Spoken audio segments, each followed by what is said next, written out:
I was lucky to have been born into a really sporty family. I injured myself in the athletics, so I thought, let me get into the gym to like keep fit. And within 3 months of having never picked up a weight, he entered me into my first competition. So yeah, I went in that competition, I won that. I think ever since then, it kind of lit a fire into me that I had to prove to myself and other people that Indian girls can be strong. Head in the hands, don't know if I'm ever going to lift again. I refused to believe at like 21 that I was going to retire. I needed to hold on to something. You got to have hope in life and you got to think positively. That little light, I just start walking towards, it just takes one step and then you start to build momentum. But because I didn't give up, I was able to see some of the highest points of my life, winning the Commonwealth Championships, first British Sikh female for Team GB. If I'd given up then I think I would have regretted it for the rest of my life. Yeah, I have had the comments of like, oh, don't get too hench, how are you going to get married?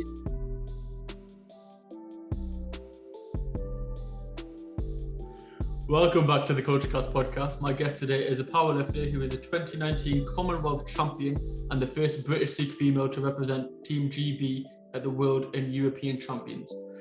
She's also a qualified accountant in her spare time. Welcome, Karenjeet Kaur Bains. How are you doing? I'm great, thanks. How are you doing? Thanks so much for having me.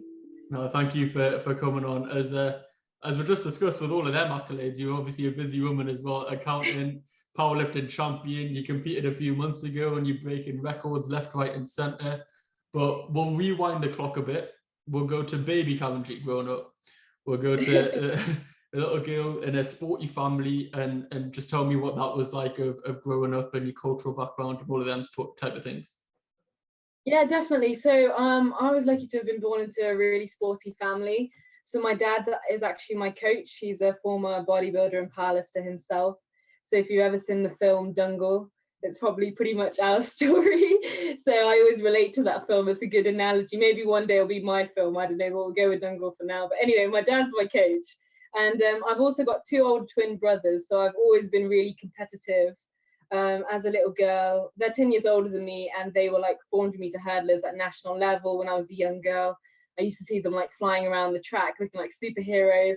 I was probably 5 years old at the time and I was like, wow, this looks amazing. I really want to have a go. I used to grow up on the track, surrounded by that sporty kind of environment, and my dad could see my enthusiasm and like he's like, yeah, definitely you could do it as well. So I just started off, with my athletics career. I was a sprinter. I used to be the fastest girl at school. They used to call me Bullet Bains at school because I was equally the nerdy type of girl, I guess you could say, into her studies and that kind of thing. But I was also kind of into my sport. So I never fitted into a box really. I was just kind of here, there and everywhere. But I used to run the 100, 200 and the long jump. And I used to throw the hammer as well. So that was really, really cool. I did that up until the age of 17, won Warwickshire titles in the 300 meters and hammer throwing. But yeah, just started my journey in athletics. My dad coached me then. I remember fond memories of like Saturday morning. I'd get up early morning for like sprint hill training in Abbey Fields, like sprint hill training up there and everything. So yeah, that was my childhood, but I loved it. Do you think you got into sprinting because obviously your older brothers were into athletics, so athletics was the easy route because you just want to be like them, I guess? Yeah, I guess, yeah, they really inspired me. I think, so they started off in football and then went into athletics to like improve their speed for like football. But yeah, I think I kind of got into that field because I love the feeling of being fast. I used to watch the Olympics when I was a little girl and I'd see like Kelly Holmes and I'd see her like smashing. I was like, these are the people I used to look up to, like sportswomen. They're the kind of people that I wanted to be like. So yeah, I think combination of like my environment and growing up in that kind of thing, it's just how I started out. But yeah, sports has always been in my life. It's also like, obviously you mentioned the men in your family there, but your mum's quite sporty as well. Before we started, you just had a training session with your mum. You described her as quite naturally strong. She had, I don't know if I've read this correctly, but she was athletically inclined, but probably didn't have the opportunity when she was growing up. So she got into it back into it in later life. Do you think that had an impact on you of, she didn't have the opportunity, so you want to make the most of yours?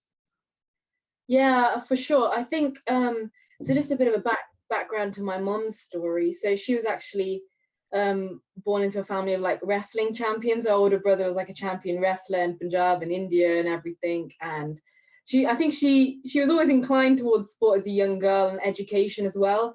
But back then, you know, she couldn't even go to school past age 12 because the school was a little bit further away, and she's like from like a village and everything. And they thought it was for her best interest not to go there out of safety concerns, or like back in the days. And also even sport, but you know, back they would just say sport is not the done thing for girls. Like they wouldn't even dare to dream to think about it.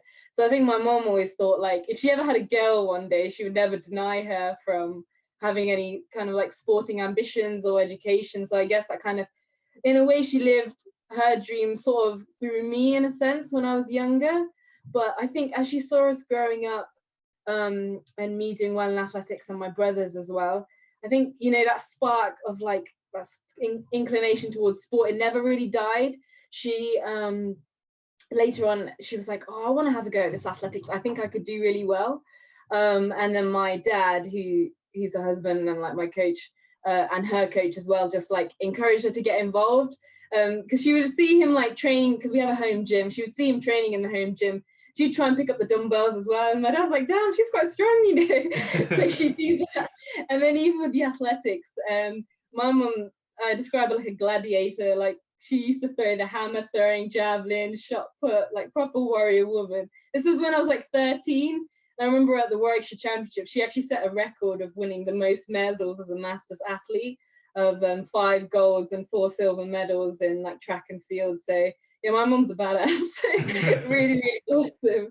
And yeah, I'm trying to get into powerlifting actually. So who knows? I think she could become world champion before me, to be honest. So yeah, just currently been coaching her in bench press. So we'll see. But yeah, she really inspires me, and I think because of her story and how she was kind of held back, they always made sure that I never felt like that. They pushed me and my brothers the same, probably me more because they could see how passionate I was about it. So yeah, I think your experiences shape you, definitely.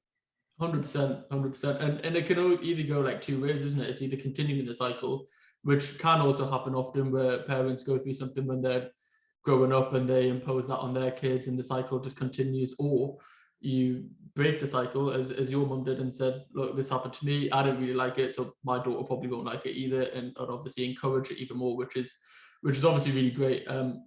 And something else that you mentioned before about your brothers were into a different sport but use athletics to sort of supplement football, and your entry to powerlifting is sort of similar, because you were into sprinting, as we just mentioned, but you wanted to get into weightlifting to supplement sprinting. Correct? Yeah, you are correct. So it's weird actually, because my brothers, so they did the sprint, they did athletics to try and get faster for the football, and then just became like 400-meter hurdlers. So almost the same thing. I never thought of it like that. So yeah, really, really good way that you've thought about it. So you made me think there for a second. But yeah, that did happen to me. I guess probably history repeating itself a little bit. But for me, yeah, so I actually went into the gym because I injured myself in the athletics. I couldn't like run properly for a bit. There was basically, I couldn't bring my left leg stride all the way back. That I had like a little problem. So I thought, let me get into the gym to like keep fit, because I didn't want to kind of just sit down and do nothing. So I thought, let me just do, you know, the keep fit, as most girls always say, get in the gym and do something. Bear in mind, I've never lifted a weight before. The most I did as a little girl was like help my parents carry the groceries in from like the shopping and stuff like that. And my dad would give me a milk carton when I was 5 years old to just carry into the house. But I think he always thought I was strong, but I don't think if you ever asked him which of his kids was going to be the powerlifter, he probably wouldn't have said his daughter, but I think he changed his mind about that. But yeah, so I remember I entered in, there was a gym actually at my athletics track, and I went there and just, you know, it's quite fascinating. I'm quite like curious person, so I'm always like, if I can lift this, I wonder what I can do next, and just constantly trying to break my own concept of how strong I am. So I picked up the squat, bench and deadlift quite naturally. I think my dad could tell my form was pretty decent. Just naturally, I seemed to have good mobility. I think because I'd had so many years of sprinting, I had a lot of leg power, explosiveness, all that kind of thing. So it stood me in good stead. And within like 3 months, he taught me everything. And within 3 months of having never picked up a weight, he entered me into my first competition. And bearing in mind, I only did it in like my PE kit. I was in sixth form at the time, still doing my A levels. I was telling my friends I'm like a powerlifter now, and they thought I was crazy. So I remember I went there, and interesting story. So when I actually walked into the arena with both of my brothers, like the referees like upbringing people, and they straight away had the assumption, you know, because my brothers are quite, you know, built guys, both twin brothers, and they're like, "Oh, are you two looking to compete today?" I'm like, no, it's my sister, it's little me in the middle. It's like, me. So I think ever since then, it kind of lit a fire into me that I had to prove to myself and other people kind of like that Indian girls can be strong. Because I think even through athletics, I always felt like just by my appearance, like having like plaits and stuff like that in my hair, being a typical skinny Indian girl, they just assumed I wasn't very good at sport, just straight away assumed. So I kind of like always tried to break that kind of glass ceiling for other girls that might feel like that going at school now even. So yeah, I went in that competition. I didn't have any special kit. I had like just trainers and a t-shirt and shorts and everything. Didn't even have a proper belt. And I remember I won that, and I was actually, you know, I love the feeling of just going up for that heavy deadlift and the crowd is roaring and just kind of surpassing my own expectations. And you might have seen some of my pictures. I get quite psyched up when I do my deadlifting, just like roaring. Yeah, I've seen the pictures. I was going to ask for that first competition. I remember you. I think you mentioned it on a previous either show or on an article. You were quite nervous because of the under preparation, because you didn't have any equipment and things. Was that nerves because you had a target in your head, or was it because you've seen other people who maybe were a bit more ahead of you? Like what was the nerves for? And obviously your dad's put you in the competition, and it's very rapidly went from a hobby to something to compete in. So you have to have a bit of faith in your ability to even make that transition. Yeah. I think my dad entered me into it and then told me afterwards, like probably the weekend before, he's like, "Are you competing next week?" I was like, "Oh, am I?" Okay, cool. So I think he probably just had it in his head, just have a bit of a go. But I'm naturally competitive, so I was never going to shy away from the challenge. But I think the nerves are probably because it's quite a daunting experience. You got to imagine that I'm probably like, what am I, 5'4", 63 kilos? No, I was like 61 kilos at the time, quite skinny compared to what I am now. And then kind of going in and you see these men walking around like testosterone filled environment, big like grunting guys everywhere. I'm just like, back when I used to do it, probably 2013, 2014, not a lot of females did it. So it was a bit of a toughening up experience and probably a bit of a shock of like, even in the warm-up room, everyone's quite friendly, but there are a lot of like friendly giants over there, and it can be like, oh, whoa, what's going on? So yeah, I think it was nerve-wracking, but I think you always get nervous about things you care about. So I still get the same nerves when I have like competitions, my big competitions now, and I've had a lot of experience. I think when you care about something, nerves are always good because it helps you to kind of perform, for me anyway. 100%. I completely agree with that sentiment of if you care, then you're obviously going to be nervous. And I think, like you said, you'll probably get more experience when it's like the first time going into any gym. Is most people obviously think it's daunting because of the testosterone filled environment, but when you get in there, you realize that they're some of the nicest people because they've been through the journey. And we had Indira, who obviously competed with you at the Commonwealth Games, and of course. He's a big friendly giant. You know, he's a very big friendly giant. But again, he's one of the nicest guys, and I think that is the majority of people when you get into the gym. They're obviously big and tough on the exterior, but most of them will go out of their way to help you if you ever need anything. Yeah, 100%. I think often it's just a misconception. I think people, even when they see me looking quite angry before I'm about to deadlift, they assume that I'm not very approachable, but I'm quite a friendly person. I think, especially for a girl, when you're going to the weight section, I definitely can relate to it being quite a daunting experience, because I've had my dad kind of like did in a clever way a bit of a toughening up experience to me, to like never be phased or having a really tough shell, because you're always going to get people saying things to you or trying to put you down, or even like other men just trying to like sometimes getting a bit intimidated by me in the weight section, or kind of thing is competition. I'm just there for myself. So I remember he took me actually to his old gym where he used to train when he was like a peak shape, you know, bodybuilder, powerlifter and everything like that. So he took me there, and I remember actually, so back when he used to train, it was a friendly environment. No women really used to train there, but it was still quite nice.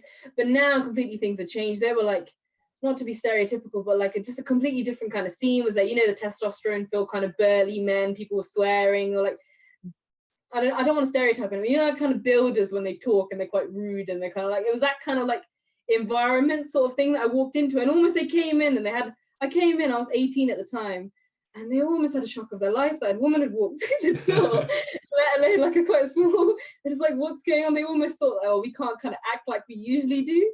And I remember warming up in the corner, and one of the old guys there, who was like probably the trustee or the owner of the place, he walked up to my dad, and I was just could feel him just kind of there. I was just ignoring him a little bit. And he talked to my dad, and he was like, not sure we're going to have dumbbells small enough for your daughter. Are you sure you're in the right place, sort of thing? And my dad is there like, because I was a British champion at the time, but they didn't know that, obviously. So my dad is there like, yeah, I'm not sure you're going to have dumbbells big enough for her, mate, if I'm honest.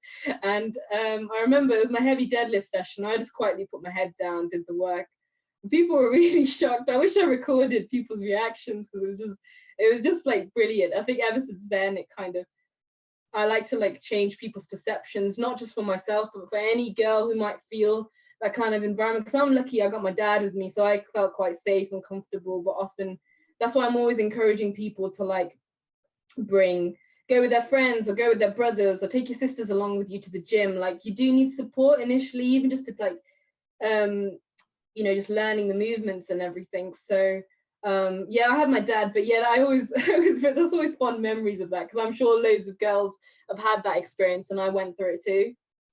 100%. I've spoken to obviously a lot of like lifters on the podcast so far, and that's like a common theme is most people do go with someone that is like already experienced in the gym, or they're either trying it out together for the first time. And myself was very similar. As like I was the little chubby Asian kid going to the gym trying to lose a bit of weight, and it was lucky for me that one of my mates has already been in there for a couple of years and was able to show me the ropes, and it alleviates that sort of pressure or the fear or anything, and you're more just having fun rather than thinking about anything else.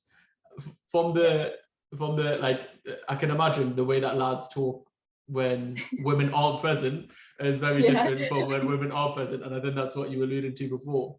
Obviously, like as a guy, I probably can't relate to some of the experiences that women will have going to the gym.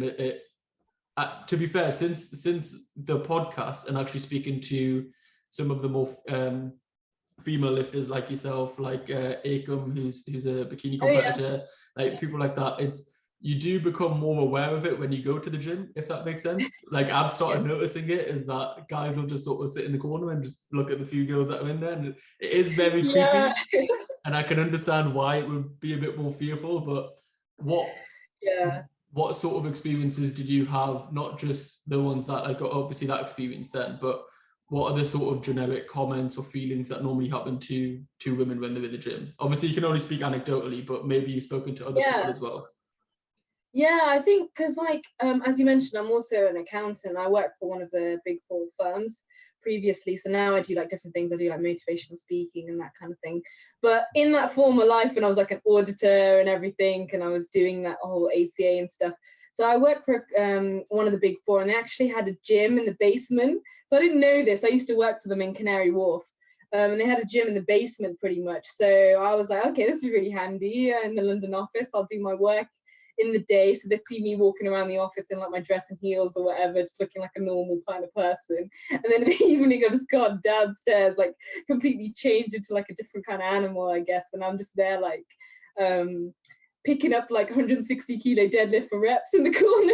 People like don't know what's going on. I don't know. I think I always have interesting experiences when I train at commercial gyms, especially because, you know, they probably haven't seen stuff like that. It's not quite the norm.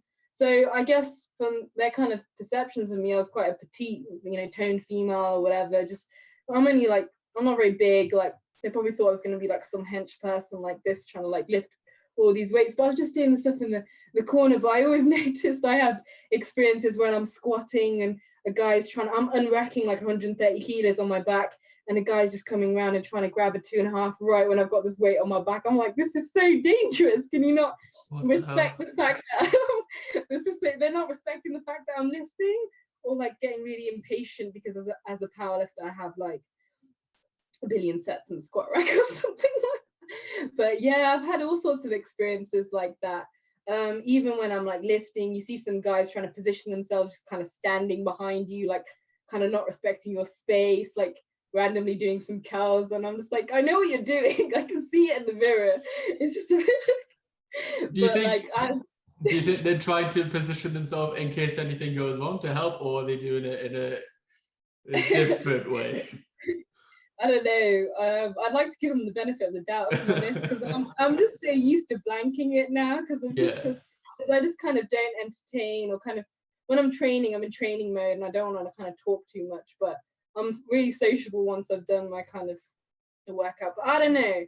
Or I guess some men kind of, I'm not hating on men, I'm like ally of guys. A lot of my friends are guys and stuff like that. I'm not kind of saying, you know, strength, people that are into strength and everything, but some of them just need to sort themselves out a little bit. Like, the gym is the place to train. It's not there to like peer at girls and stuff like that. But I guess maybe they can equally complain that some girls are looking at them. I don't know, maybe that's something as well. I think it isn't just from obviously guys. Like, obviously, yes, we do have a part to play in this conversation, but sometimes like you hear other women as well saying you shouldn't lift heavy because of, you know, it'll change your body structure. Obviously, the auntie and the bibiyan will sort of say these kind of things as well. But from your, do you have conversations with other women, or have you ever had that said to you when you were early days of lifting, of like, oh, don't lift heavy because you might look manly? And obviously, as you can see, you don't really look like a man to me. So that was me trying to be complimentary, but very unsuccessfully. I'll take that compliment. Thanks.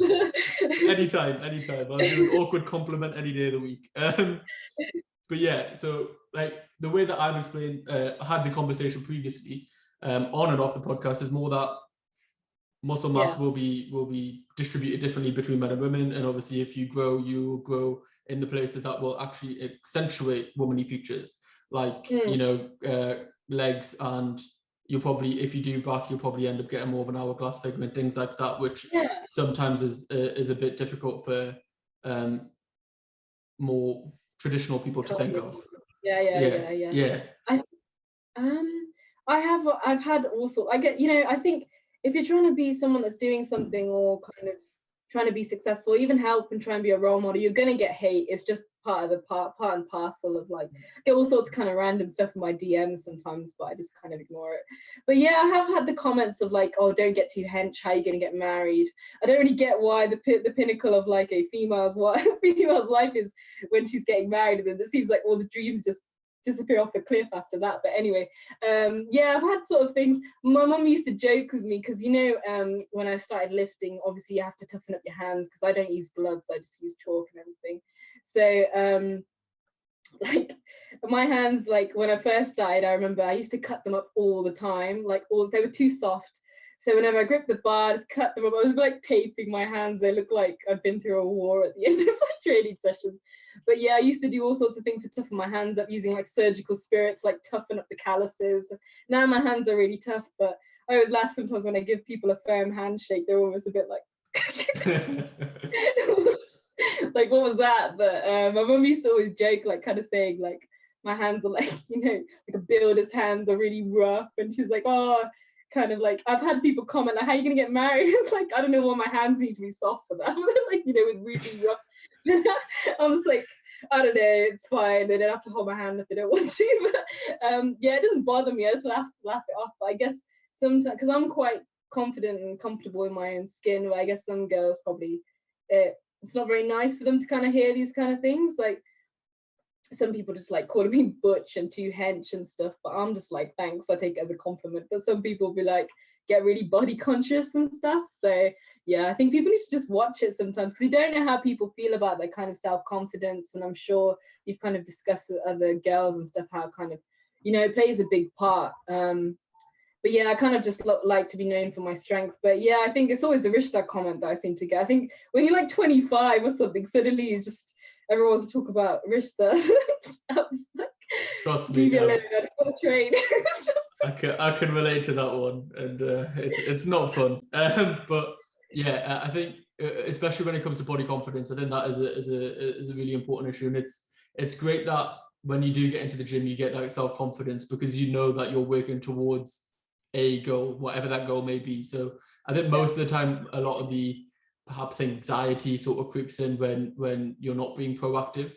And I think when you actually set out a goal and you are working towards it, a lot of that anxiety goes away because you know that, like I am actually doing something towards it. I think procrastination is obviously the killer in that situation. And then social media doesn't help either.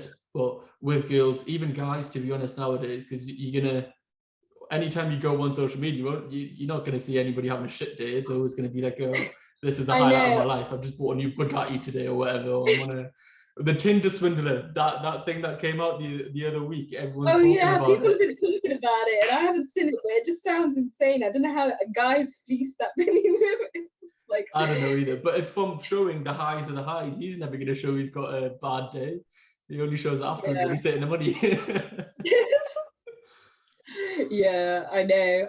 I think I'm trying to I guess, it's even I've been party to that when I've been through tough things where I had an injury for 2 years once. I hurt my piriformis muscle. So I was on a really all-time high when I was 19. I represented England for the first time at the Commonwealth Games in 2015. I came 5th there against girls that were 4 years older than me. I broke 2 British records, and the England team were like, wow, this girl's going to be, something good, something to watch out for in the future. And then I always think when you get to some sort of high, something bad's bound to happen. I don't know. So I had 3 things that kind of happened to me that were pretty bad in a short space of time afterwards. So one thing was I sadly lost one of my close best friends from school. So she passed away. So that was a week before I was competing, ready for the British Universities Championship. So I competed in her name at the time. So I won and dedicated the trophy to her and her family. So that was best I could do in that situation. So that happened. And then I got injured not long after that. So I hurt myself just trying to deadlift with. When I was younger, I'm always about good form now, but when I was younger, I was a little bit ego driven. I just want to lift the big weights, even if my form was looking like a cat with the back, just arched back. And I'm guilty and charged of that. So I'm always kind of trying to help people get good form and lift with good form. So that happened to me, and I pretty much couldn't lift. I couldn't even lift the empty bar without crying. It was how bad I'd got. So I'd gone from 2.5 times body weight comfortably to the bar, and I was everything that I'd kind of all my stress and tension I'd channeled into gym. I'm sure it's a great stress reliever for yourself as well, but yeah, I channeled into the gym, and that was taken away from me.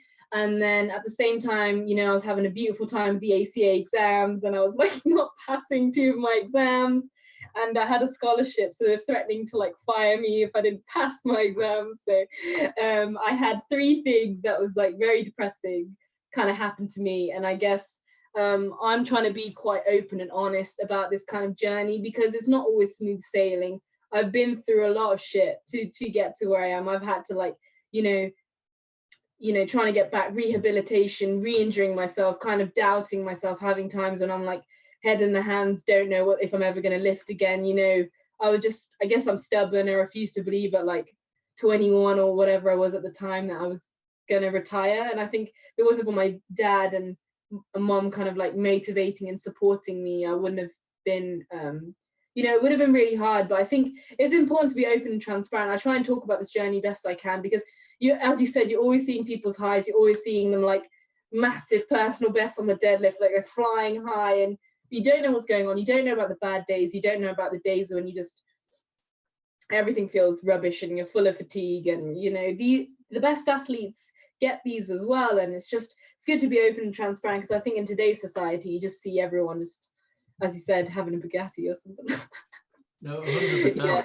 And that was a question that I was going to ask, because I didn't know too much about your injury. I've seen it on a few articles and heard it before previously, but I didn't know too much of the time span or where it fit in the journey. So at that point, you were already winning competitions. You're already at like a national level, and then that puts you out for, do you say, almost 2 years? 2 years. Yeah, 2 years that I was like not able to be competitive in powerlifting. Wow. So that's a very long time, and obviously very dark time as well, given I was dealing with like grief, I was dealing with injury, I was dealing with huge pressure that the whole carpet under my feet was going to get, like if I was like taken off this scholarship and everything. Don't worry, I passed and it's all fine now, but like if I'd been taken off this thing, then it pretty much would have left me half an ACA, half a degree. I would have been needing my ass, those sort of things. So yeah, it was really like not good, but I'm quite open about like championing mental health and kind of being the best you can be, and being quite open about these conversations, because with my friend, circumstance that led to her, it was around mental health and stuff. So it was kind of like she died by, you can kind of get what I'm kind of suggesting there. So it was like mental health and sort of thing. So yeah, I'm a huge advocate for that kind of thing, and I think it's really important to be open and honest, because life is tough and we all go through a roller coaster and no one's having a great time all the time. And I think it just needs to be, if you got people speaking out about it, then it's great, because you see too many people, just celebrities and stuff, just like flying high, and I'm sure it just depresses everyone else that's having a rubbish day. That's it. I think, I can't remember who said the quote. I think it might have been Jamie Foxx or someone like that. I remember, them round tables, they do Hollywood round tables. It's a thing on YouTube. I'm not sure if you're familiar with it, but they get like a bunch of actors or producers and they were having this discussion. And I think it was Jamie Foxx who was basically saying, like, if everybody in the world chucked their problems into one pile, I'm pretty sure 99% of people would take their problems back after seeing everybody else's. Do you know what I mean? Because everybody else does have problems as well, but it's all relative. Like for you, it's obviously going to be. And the other thing is, the worst experience that you have in your life is the worst experience you have in your life. For you, that is the worst experience. For somebody else, it could be nothing, because their tolerance is different. But it's all relative. And I think it is hard. Obviously, during that time, as you alluded to, the stress relief typically would be the gym. Go in there, lift some weights. Obviously, you get endorphins released, stress. What did you turn to as a vice in that time? Oh, I don't know. I don't think I had the best coping mechanisms, to be honest. Like looking back, like I just kind of like so what I used to do, kind of, because I was just mentally feeling at a point where I don't know if I was close to rock bottom or just getting depressed myself, kind of thing. I was only like 19. It was just very overwhelming for me that all of this had happened. And I think, as you said, it's relative. My problems were, and I know you can never compare, but compared to someone who's having like life-threatening like illness, it wasn't kind of like I was fine. But I think for me, it was just felt like my world had come crashing down, because I was almost like, what now? Like, if I'm not a powerlifter, like, where do I stand? Like, sport has always been part of my life, and I couldn't even do that. So I think it was just really tough time. I used to turn to my friends, just trying to talk to them about my problems. Probably not as much as I should have. Like, I'm more open and about everything now, but back then I was a bit more of a closed book, because I think sometimes growing up as an athlete, and especially in the South Asian community, you don't talk about these kind of things. So even like, you probably know that, especially from like a male perspective as well, you especially don't talk about these kind of things, which is not good. It's really bad, because I'm almost like, oh, I don't want my parents to worry if I'm like, having a bad day. Or because I was living out in London as well, I didn't have family near me because I'm like based in the Midlands. So yeah, I had to kind of deal with a lot of things, and just I also kind of listen to like Bart, and I do stretching. That became my new kind of rehab, because it was just calming my mind. Because I know some people meditate, but I was listening to that, and I guess it kind of made me more religious in that sense. It kind of made me, more channeled and more spiritual as well. And the stretching was obviously helping me, kind of thing. But I still turned up to the gym, and I was trying to do something like foam rolling, stretching, just to kind of satisfy my brain that I'd gone to the gym. Like I just do things like that.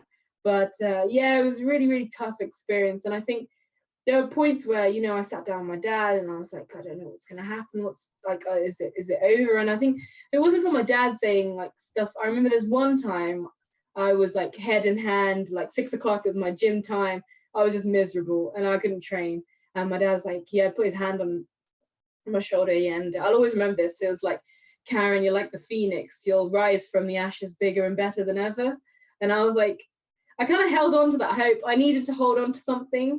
So I guess it's always, you got to have hope in life and you got to think positively. And I was pretty negative and like just gloomy. And then I just thought everything was like, but I think ever since then I was like that little light. I just start walking towards, it just takes one step and then you start to build momentum. But if because I didn't give up, I was able to see some of the highest points of my life, you know, winning the Commonwealth Championships, you know, first British Sikh female for Team GB. If I'd given up then I think I would have regretted it for the rest of my life. So I'm always quite open about these things. And it was especially emotional for me when I was like, I remember getting my medals at the Commonwealth, and I was kind of reflecting, and I almost kind of saw a vision of myself when I was kind of down, kind of like, you know, even like a little girl kind of. And, you know, I always say to myself now, you know, if I could say something to her, I'd be like, you're stronger than you think you are, you know, because I always think, oh, you know, I'm not strong. You know, I kept thinking I'm mentally not dealing with this well, but really it was a lot for a 19-year-old. But yeah, I come back on the other side and I'm just like, I'm always like trying to talk to young people and trying to see if they're all okay. And like, I go to schools and give talks and everything. So any way that I can help, be a role model and just be honest with them that it's never going to be plain sailing. I often get comments like, did you always win? And I was like, no, of course not. I didn't always win. Plenty of times I came second, plenty of times I lost. There's been times when I've like bombed out of a competition where, you know, I couldn't register even a squat because I was just having a really bad day. And then like, I'm like, when I used to sprint, there was one time that at like a national championships, I fell over at the start line. Like I've been through all sorts of like complete like disasters. So I'm quite honest with it because I feel like, you know, when they say like the champions are the ones that don't give up, they fail their way to the top. So they failed, try something new, failed, try something new. I think that's probably worked well for me in a way. Well, that's it. I heard the exact same thing, basically from Anthony Joshua, and he goes at every point in his career, the way that he thinks is, if I stopped just before then? Because I think he said that he always basically had a setback before his next victory or his next high. Yeah. So he said, what about if I stopped before even going to the Olympics? Or what about if I stopped when I got beat for the first time world heavyweight champion or whatever? And it's similar to what you're saying, is like, if you had stopped then, you wouldn't have accomplished everything you have now. So the next time you have a setback, you can think, well, I need to overcome this because the last time all the highs were after that setbacks. Do you know what I mean? So it's a good way of thinking of it. And the other thing I think you mentioned before was like with the mental health thing and talking to friends, which is really good that you were able to do so, because a lot of people who are struggling don't even have the confidence to sort of open up. As you say, like nobody wants to feel like they're burdening somebody else.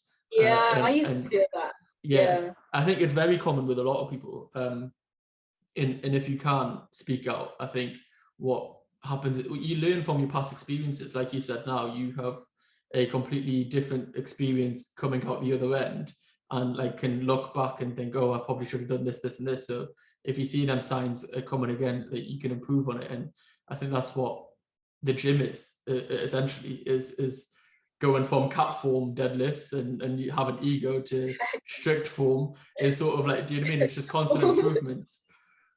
Yeah, I always say that gym has been my saving grace, probably. Yeah. I always put gym my therapy, and I think a lot of people kind of relate to that. Like, 100%. I don't need to talk to someone, I just need to like max out on a deadlift and scream at the bar for a bit and I'll be fine, or something. Like, I don't know, if you had a really tough day and your boss was horrible to you, you can just imagine them like when you're lifting and it gives you like motivation or something like that. But yeah, I'm quite an aggressive kind of person when I lift.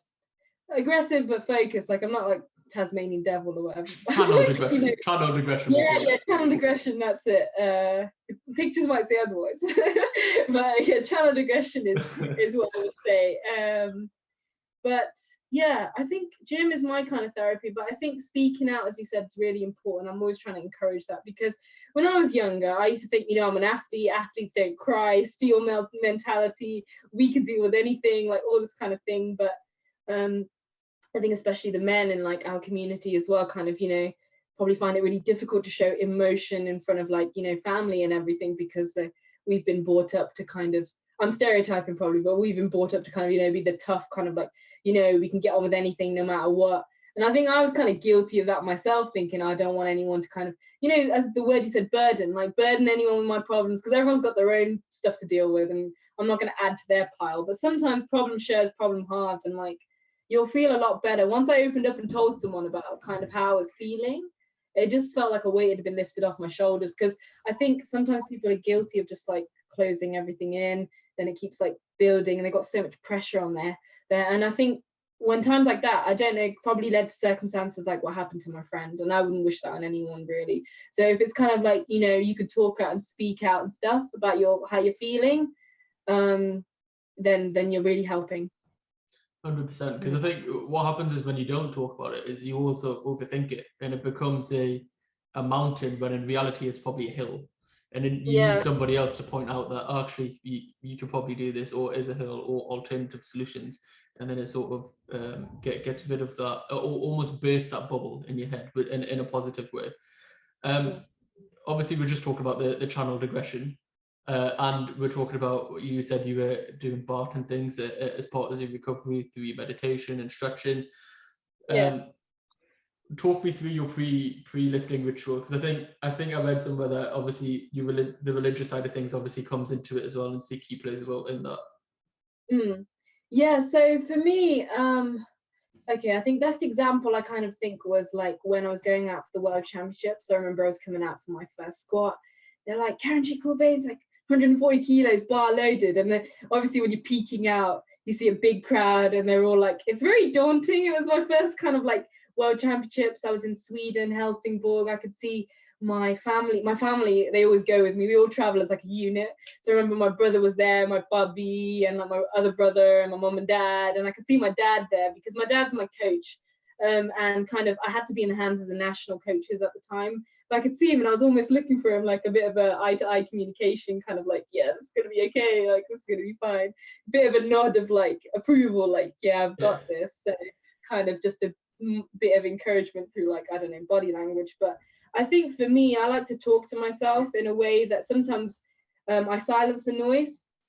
So when you see all this distraction, I just block it out really. I try not to focus on it because I'm just going to get really overwhelmed. And I kind of just think I have a conversation with God in my head, to be honest. And this is kind of how I channel it, because I'm almost like, I believe in like kind of whatever is happening in your life is already written, sort of thing, or however things are going to play out, whatever you're destined for. And I also believe in like, you know, what I say, I basically have a conversation high level, and I'm kind of like, please just let me do justice to all the hard work that I've done. Like, please just be with me during this time. Because I always like to think like God has my back, in a sense that, you know, I don't feel so overwhelmed. I don't feel so alone and alienated when there's like judges there just to scrutinize me and everything. I just feel like kind of someone's got my back, sort of thing. So I kind of say a prayer. I'm just like, basically, whatever's supposed to happen at this moment, I respect it. Just let me just do justice to my hard work, sort of thing. And I'm just talking to myself as I'm approaching the bar. So I grip the bar, and you can see I'm just muttering this sort of things to myself.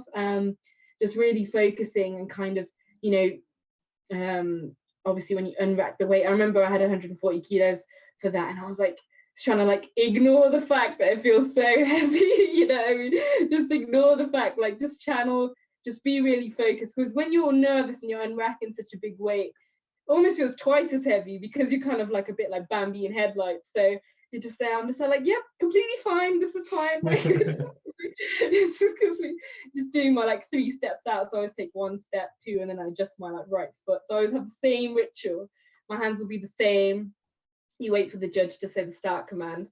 And with like with powerlifting, you have like certain rules where you have to squat below parallel. So it's like not ass to grass, but kind of close, like like a full squat. Otherwise, I'll fail you. So I was like, make sure I hit depth, make sure. It was just a blur when I look back. Like for that 140, I was like, almost when I look back on the footage, I was like, you know, kind of like I'm even failing this and I can't get up, but I will not miss on depth, and I'm just gonna make sure I can, like, I was almost roaring as I stood this up. But yeah, I think kind of just the feeling that God has my back, I like to say that kind of thing. It works for me, I guess. Maybe sometimes I don't know how other people see it, but that's how I kind of see it, you know.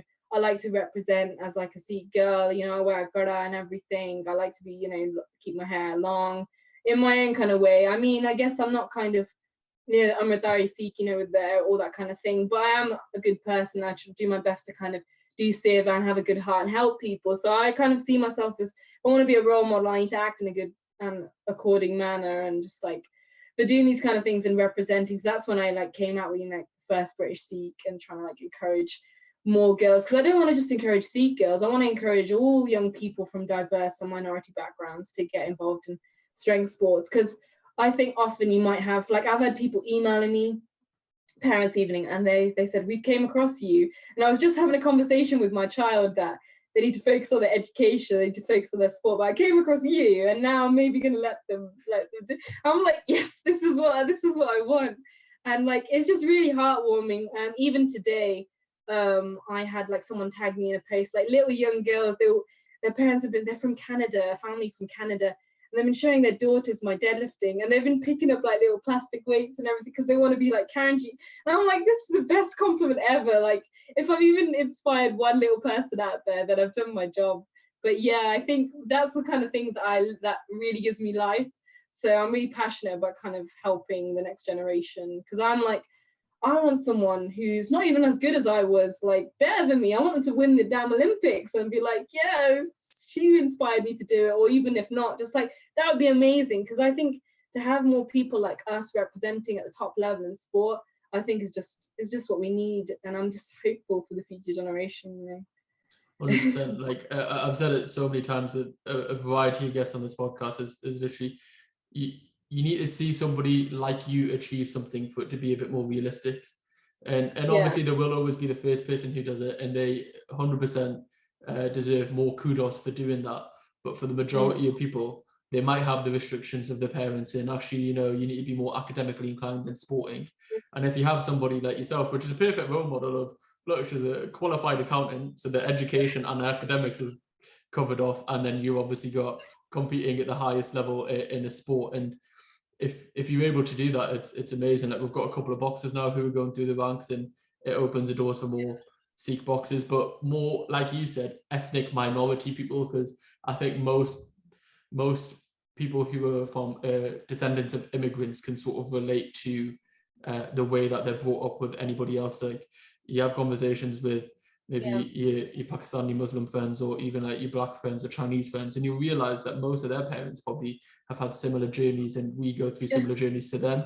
Do you know what I mean? And the thing about Sikhi that I think is quite cool in this, and obviously the two are very separate, as we mentioned before, the cultural side sometimes does have a bit of prejudice, but the Sikhi side is very heavy on women empowerment, which is something that is obviously you're championing now as well. Strength and unity and equality is heavily in our religious background more than our culture, which is so dope. Do you tap into that side?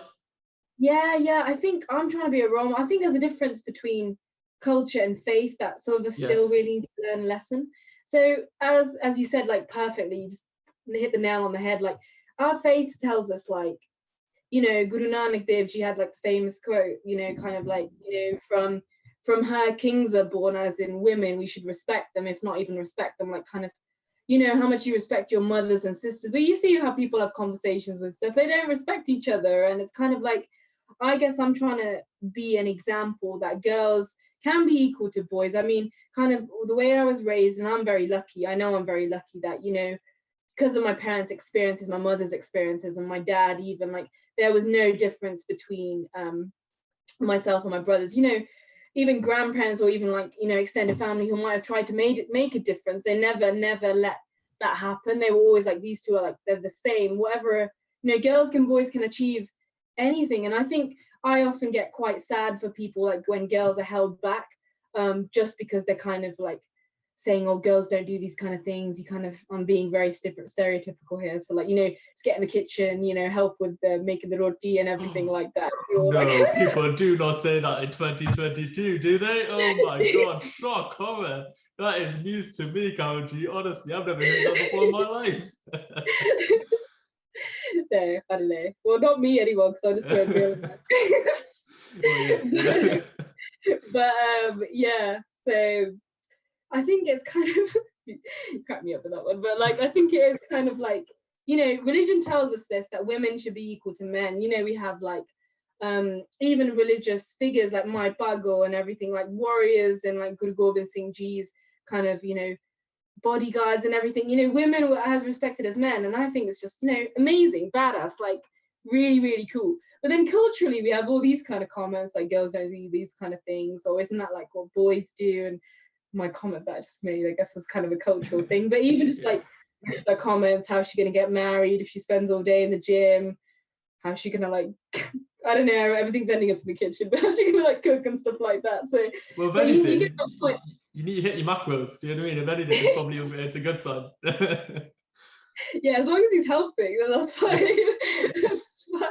But yeah, definitely. I think it's religion and culture, and I'm always trying to say, like, our good Granth Sahib Ji says this, why are we not following this? Like, this is actually inscribed that girls are equal, but however, I've had so many girls have conversations with my parents won't let me do this.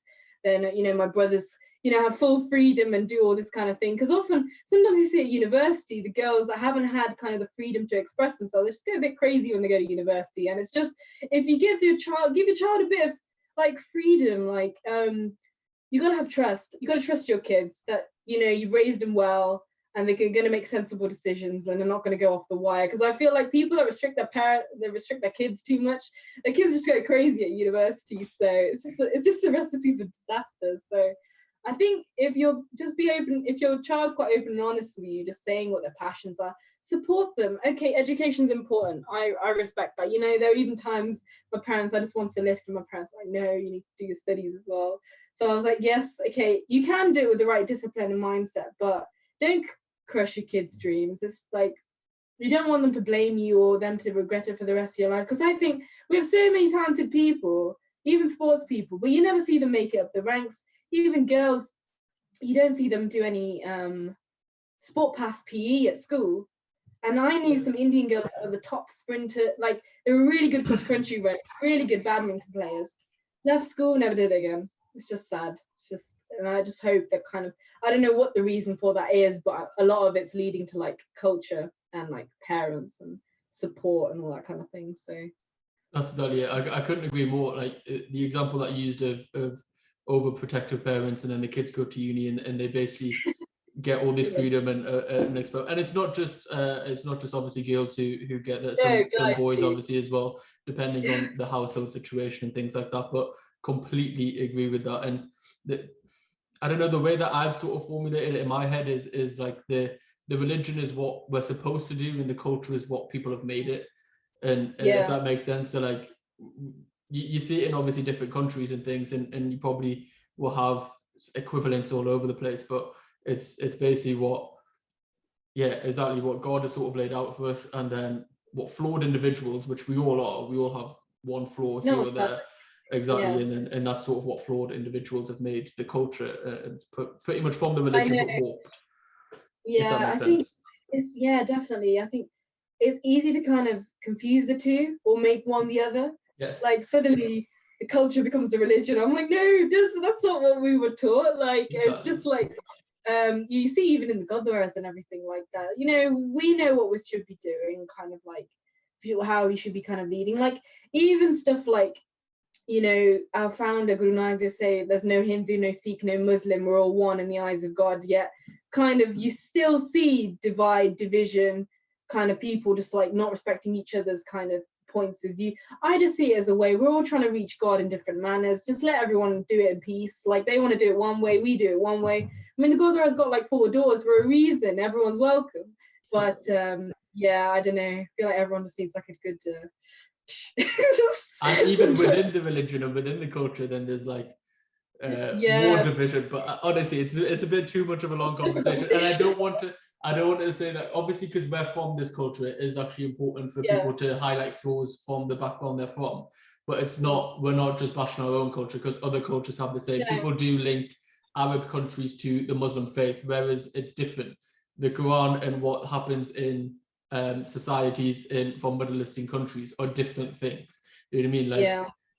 Like you'll find it everywhere. The Ku Klux Klan don't represent Christians.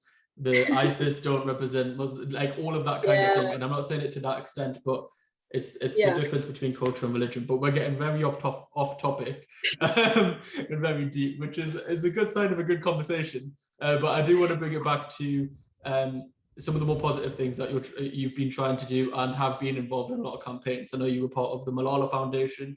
I'm not sure if that is still ongoing or not, and your involvement in it. I know the foundation itself is, and then obviously other roles as well in recent campaigns that have came out. So quick shout out to what all of them are and what you hope to achieve with them. Yeah, I think so in terms of like, got quite a few things going on, so I'll try and keep it quite high level. You know me, I like to keep busy. Yeah, sorry for like kind of the podcast, trying to arrange this as well. Whatever do you mean? The first time I contacted you was yesterday and you gave me availability today. You can blame me, it's fine. Anyway, so a couple of things. So like Malala, actually, so I was involved in their Game Changers campaign, which was like 25 girls from around the world that are kind of trailblazing like education and other things as well. So with Malala, I'm going to be in her book, actually, in her upcoming anthology coming out in April this year. I have actually written a chapter in her book. I'm a contributing author. So I've written my own personal story and the story of my mom, and I've kind of like tied it in so I can add author now to my CV, like by HarperCollins India. So that's pretty cool. So that's coming out in April. So you see my name then, I'll keep you posted about that. So that's really cool. It's all about kind of getting my story out there, championing like education and sport and all that, kind of being a role model, because I kind of do my best to do that. So that's one thing that's happening. I'm also involved with Sikh Games. Sikh Games is an upcoming kind of initiative trying to get more young people from our background into sport, and I'm the only female coach so far on the athletics team. I'm the powerlifting coach, so I get to coach, tell everyone to lift the big weights. So yeah, it's good. It's great to be standing amongst some like incredible people, all respective in their field, not just gender, just the people that know their stuff. I'm not kind of saying, oh, just the only girl, but like kind of know their stuff. So I'm involved in that as well. So those are pretty really shout cool out things. to Nav and Mandy, both of them will be on the podcast, and it's sick what they're doing. Yeah, me and Mandy, especially, I consider her like a big sister and everything, so that's really cool. I'm actually going to be on BBC One on a program coming out presented by Tiny Temper. So it's called Extraordinary Portraits. I think it's coming out, it starts on the 27th of February, and I'll let you know when my episode is, but high level, an artist was flown in from the US to paint my portrait. So it was kind of like based on like so he followed me around kind of, because when you get a portrait done, it's normally like royalty and that kind of thing, and they're trying to change the stigma and be like, why can't normal people with amazing stories kind of have their portraits done?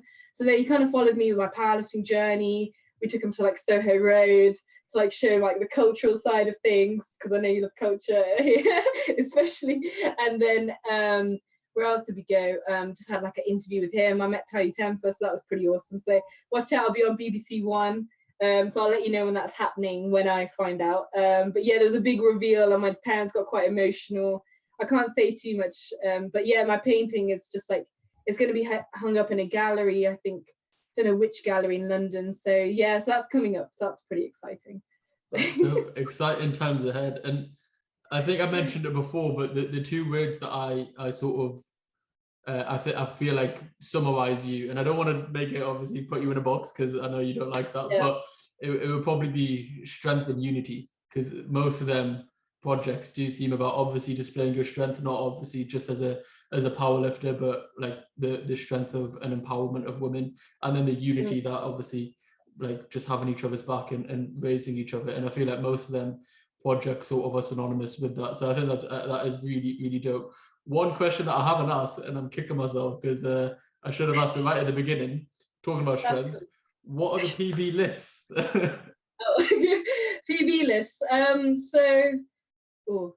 So at the moment, I'm actually competing at the British Bench Press Championships this Saturday. So I did my last session for that today. But I'm hoping to bench 100 kilos, near 100 kilos, to be honest, on the bench press. And I compete in the under 69 kilo class now. So I weigh about 67 kilos. That's probably like getting to 1.5 times body weight, like over 1.5. Yeah, I should math better than that. Are you an accountant? I use Excel, but yeah. So I'm going to be doing that in Davis. That's 100 kilo, 97.5, 100 kilo bench. Fingers crossed, because that would be awesome. I can squat 150 kilos and I can deadlift 170 kilos, but aiming this year, by the end of this year, to be like deadlifting like 180 kilos. So that's 3 times body weight roughly. And then squatting maybe 160. I've said it now, so you're gonna hold me to it. So yeah, I'm all about kind of pushing the kind of barriers of that kind of thing. I think because all the guys, whenever I talk to them, they always say, "Oh, I could beat you in bench press." That days are going now. I'm gonna beat you guys, but all the guys have bench press over me, so it's my turn now to have a cool bench. I have a cool squat and a cool deadlift. So, no, yeah, I think, as you said before, I think when you walk up to a gym, a couple of the lads will probably be feeling very insecure when they see the numbers you're lifting. I don't know, like, I don't think I'm scary, maybe, but I don't know, maybe when I'm just pulling those deadlift faces, maybe, probably. Yeah, I don't know, it's, I guess, kind of like, some people are like, oh, how are you going to find someone? I'm just like, well, if they're kind of, if they're weak, that's their problem. Just kind of, but like, no, I'm not there to compete with anyone. Like, you agree? I'm not there to compete with anyone, but like, kind of, I'm always just about encouraging and uplifting people. If anyone ever comes up to me and needs help, more than happy to help, just as long as it's not in the middle of my set or something, that's cool. But yeah, more than happy to help. Like, I'm all about empowering, because I think in our community, there's too much of competition between each other, and everyone's like, oh, you can't have the limelight because it's going to take away from mine, which I think everyone, we can all get to the top, whatever our top is. Just got to help each other out, because I didn't get to where I am without people helping me out. And I'm always like, if I can pull someone else up with me, then I guess that's how I see my seva. If I can see someone, if I can help someone out, bring them up with me, inspire them, help them out, then I'll do it. Definitely, I feel like that is shifting as like the generation, like our generation is coming through now, and especially with the internet era, because things are basically unlimited. It's not like, I don't know, going stereotypical again. It's not like if 2 Indians are trying to buy the house or a corner shop or something, there's only one of them available. On the internet, there's unlimited availability. You can have as many followers, people can follow each other, all of these things, and have success in that way. So I feel like people are shifting their mentality as things like this become way more available. Speaking of obviously trying to uplift others, what are the best ways to follow your journey, in all these type of social plugs that we obligatory have to do at the end of a podcast? Yeah, so on my Instagram, and I've started TikTok recently, so if you want to have a laugh at me with a bill and off or something, like some sort of very intriguing videos of me, sometimes lifting, but some bit more jovial. So both of them is like at Karenjeet_Bains, so you should be able to find me hopefully on that. Any serious inquiries, you can kind of email me on my little Instagram. There's a button as well, karenjeetbains@hotmail.co.uk. So yeah, I think that's it really, unless anybody wants my LinkedIn or something. Well, I'm sure there's some guys that will go out of their way to find every single platform that you're on, but we'll just leave the TikTok and the Instagram in the link below. So if you do want to follow Karenjeet, just follow them 2 links. What I like to do to wrap up the podcast is the same 5 questions that I ask every guest, sort of in a quick fire fashion. So we'll crack on with them. Before, another quick question that I've just remembered is, you went to the Gymshark HQ recently as well, right? Yeah. How was that? Because that is a place that I want to go to. So what was it like? I think I need to sell tickets for this, because literally I think you're one of a few that said, can you take me to Gymshark? I'm like, that child. I'm joking, but yeah, so I was kindly invited to Gymshark HQ because I'm involved with Brawn. They're like a powerlifting app that's starting up, trying to make powerlifting pretty much like, you know how Peloton is like, kind of like, you know, everyone got involved in Peloton cycling. They're trying to be like the Peloton of powerlifting. You know, you can record yourself training, enter virtual competitions, all that kind of thing.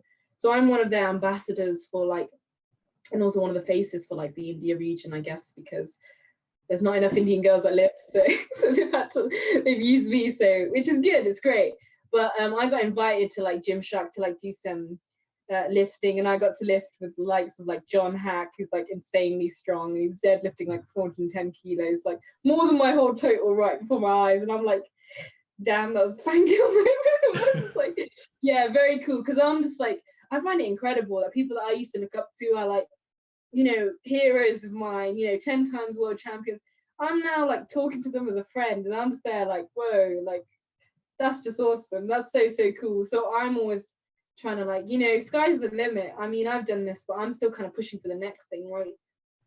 any age as well. I mean, we've been talking about my mom as well. Like, it's never too late to start even lifting weights. So yeah, I think it's pretty cool. So if I can get you an invite, I'll let you know to the Gymshark HQ. But yeah, I managed to get quite a few cool like Gymshark outfits. So good stuff. They just need to sponsor me now. So it'll be a matter of time. Like you said, we need some Asian representation, Gymshark. Come on, Karenjeet Kaur. She meets the diversity quota to a T. Female Asian powerlifter. We need this to happen. If you do, I'm a size large hoodie. Just saying. If joking. Yeah. You're taking a commission for that. Yeah, no, honestly, I've thoroughly enjoyed this conversation. As I say, I wanted to get you on for a very long time since you did win the Commonwealth Games about a couple of years ago. I seen that article and luckily wasn't able to speak to yourself and Indiraj, which was super dope for me. Yeah, we'll crack on with these quick fire questions, which the first one is, what are you most proud of? Oh, I think when I won my first title at the Commonwealth Championships, I would say that's what I was most proud of, probably. Yeah. What are you most looking forward to? Oh, I think I'm quite excited about, competing, see if I can get this 100-kilo bench press this weekend. So I'm really excited. Then I'm always excited about eating something like very hearty afterwards, like some sort of fish, because it's in Dover, so like fish and chips or like a huge ice cream or something, because I have to make weight classes and it's not very fun. So food as well. Yeah. Do you currently cut down to make 69 or are you comfortably in the weight? No, luckily I'm like 2 kilos under. That's part of the reason why I went up, because I used to go in the 63s and just eat eggs and salad for 6 weeks before. Yeah, it's just rubbish, especially when everyone's smashing aloo paratha near me and I'm just like, come on. 100%. What is your biggest motivation? Biggest motivation? Ooh, I think it's like when people reach out to me and say they see me as like a role model, especially like even today, the little kids reaching out to me. I think on the days that I'm struggling, don't want to get in the gym, that's my motivation, knowing that people are looking up to me and I need to show up because I need to show up for them. What is your definition of success? Oh, I think my definition of success is never giving up. I think just being relentless in whatever your dream is, just no matter what setbacks, roller coaster you're going on, just never give up and be really stubborn and kind of just like, even if you dream really crazy and you think your dream's so big, just keep going for it. Just, keep walking in that direction because it will happen with the right energy and everything. I always believe in the universe is going to make it happen towards you if you put your energy towards that way. So yeah, I think just be stubborn like me. Just be stubborn. Just be stubborn. Okay, that's a good fight. And last but not least, because it's the KultureKast podcast, how do you think your culture has affected you in your journey thus far? I think it's been really positive. I'm really proud of my identity and heritage, as a Sikh, South Asian female, just showing that we can be strong as well. So I think, yeah, my culture's been awesome, especially when I show up to awards. I'm always wearing my lehenga or sari because I like to represent my culture and everything. And I think we make some of the best food as well. So am I. Especially cheat meal day when I'm talking about paratha, clearly I want some. So yeah, so that kind of thing, even culturally, just it's just awesome. We have a lot of diversity and bring a lot of color. So it's just a great addition to Great Britain, really. So yeah. Well, the national dish of Great Britain is the chicken tikka masala. So there you go. It generally is, yeah. Well, really? I think it is of definitely England, maybe Great Britain, but definitely of England. I didn't know that. I would have said fish and chips. Yeah, no, Google it. It's chicken tikka masala, but no, you smashed it. I appreciate that greatly. And as I say, your links will be in the description. And I appreciate your time. I know you're a very busy woman, so I appreciate it. And I had great fun. Thank you for having me. It was great. No worries.